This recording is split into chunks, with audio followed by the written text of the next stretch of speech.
Is sugar your friend or foe? Do you have a good relationship with it, or does it have you under its spell? Are you hypnotised by it?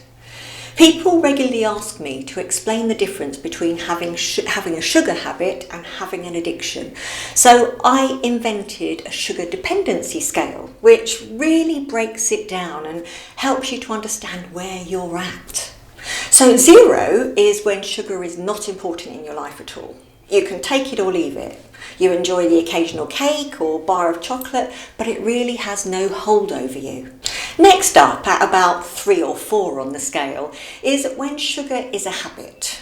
You like the taste, but if you don't have it for a few days, it's just not the end of the world.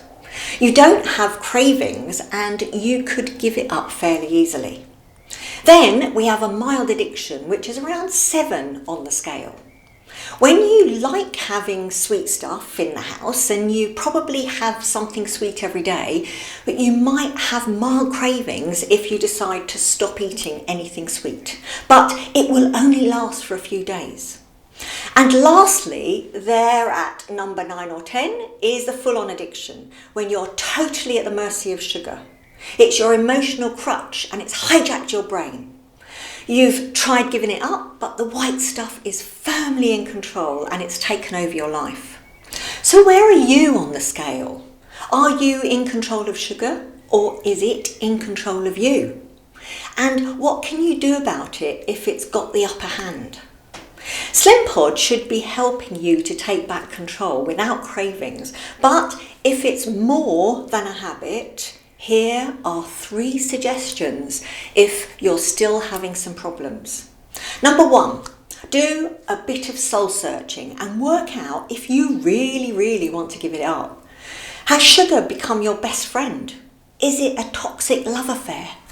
A lot of people say that they want to give up, but really deep down in their hearts, they don't want to give up at all. So that's the first one. The desire to give up needs to be there. You see, right now, your brain's reward centre is getting a lot of pleasure from sugar. You have to turn that around.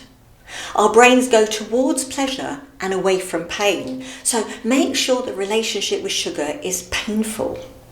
That brings me to my second suggestion.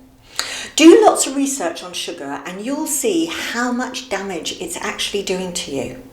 This works really well and has been done by lots of people within the community with great success.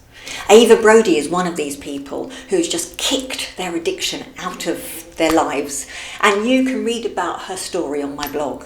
There's a link below. Otherwise, you can do something different and try my third suggestion.